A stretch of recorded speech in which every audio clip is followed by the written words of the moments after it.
New electrical components come online and engineers need to use them. Instead of creating them, you can search and download them using the Electrical Content Portal, or ECP, for SOLIDWORKS Electrical Schematic.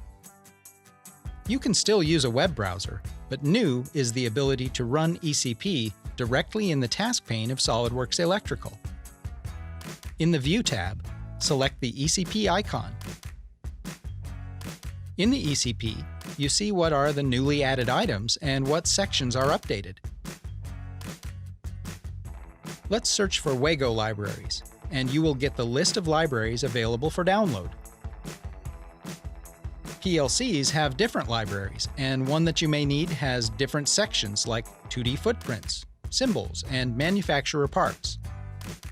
Productivity enhancements like running ECP in SOLIDWORKS Electrical gives you the flexibility to choose the most effective way you want to work.